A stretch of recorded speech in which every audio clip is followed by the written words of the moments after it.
में हुकूमत इनको तहवील में लेगी या तरीक़ेकार का खुद ऐलान कर देगी? मैंने आपसे कल कहा था मुझे 2 दिन दीजिए, मैं 1 दिन में आपके सामने हाजिर हो गया हूँ। तो आप यकीन मानिए कि जो भी होगा इसी तरह का किसी को बेजा तंग नहीं किया जाएगा। मैं दोबारा आपको बताना चाहता हूँ, किसी को बेजा तंग नहीं किया जाएगा। कोई ऐसी बात नहीं की जाएगी कि तमाम ऑयल कंपनीज ये कर रही हैं, तमाम डीलर्स ये कर रहे हैं, क्योंकि ऐसा नहीं है।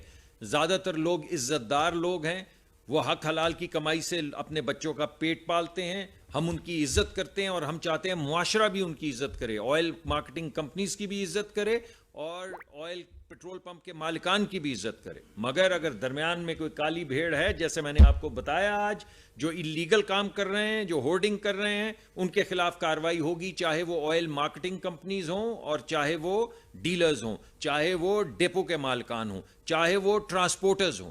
तो ये बात तो तय हो चुकी है। अब मैं जो आपके सवाल के जवाब में ये कह रहा हूं कि आज रेगुलेटर को, अभी जब सुबह मीटिंग हुई है तो यही बात की गई है कि आप रेगुलेशन करके, एक ऑडिट करके रेगुलेटरी हमें बताएं कि कौन सी कंपनीज हैं जो अपना बोझ उठा रही हैं, कौन सी कंपनी हैं जो अपना बोझ नहीं उठा रही हैं। जो कंपनीज बोझ नहीं उठा रही हैं उनको किसने लाइसेंस दिया, कब लाइसेंस दिया, और अब आप उस लाइसेंस का क्या करेंगे। क्या आप उनके लिए तमाम रिक्वायरमेंट्स जो हैं, चाहे वो फाइनेंशियल हों कि उनके पास इतने पैसे हैं कि वो पेट्रोल पंप में पेट्रोल भर सकें, या इंफ्रास्ट्रक्चर हो, उनके पास स्टोरेज टर्मिनल इतना है कि वो लोगों को तेल फराहम कर सकें, या कहीं ऐसा तो नहीं कि उनके पास इंफ्रास्ट्रक्चर कम है और पंप उन्होंने बेशुमार खोल दिए। ये तमाम चीज़ें देखी जा रही हैं। इसमें कुछ वक्त लगेगा, लेकिन जो 2 दिन वाली या 3 दिन वाली मैं आप बात कर रहा हूं, उसका जवाब आपको 2-3 दिन में मिल जाएगा।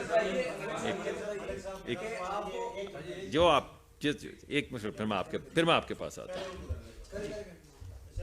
मेरा सवाल ये है कि इसके पीछे तो ओएमसीज ही है, क्योंकि ओएमसीज ने जो खत लिखा है गवर्नमेंट को या आप लोगों को खत लिखा है, उसमें ये कहा गया है कि 2 दिन का जो डॉलर रेट था हिसाबदार ने जब प्राइसेस का अनाउंस किया है तो 232 पे अनाउंस किया और इस वक्त 277 है। तो उसमें लिखा गया है कि पेट्रोल जो बर्डन है वो पब्लिक पे डालने देंगे।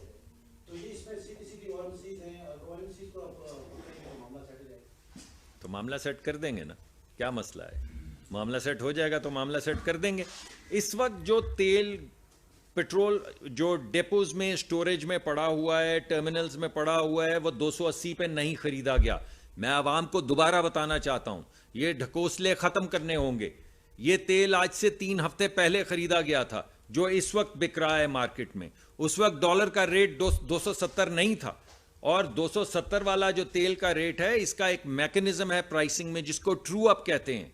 आने वाले वक्त में अगर कोई फर्क होगा आज के रेट में और जिस रेट के ऊपर एलसी सेटल होती है या जिस रेट पे पेमेंट की जाती है, तो उसको ट्रू अप किया जाता है। यानी उसको अगली प्राइसिंग में जब वो सामने आ जाए, जब वो एलसी रिटायर हो जाए, उसकी कीमत डॉलर के अगेंस्ट तय हो जाए, तो उसको प्राइस में डाला जाता है। इस वजह से इस तरह के झोल हमें मत दें।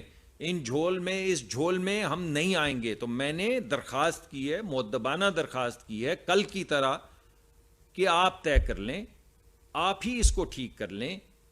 हुकूमत को ना मजबूर करें कि हुकूमत इसको ठीक करे। में 20 दिन का पेट्रोल और 29 दिन का डीजल मौजूद है। वजीर आजम ने हिदायत की है कि मुल्क में पेट्रोल की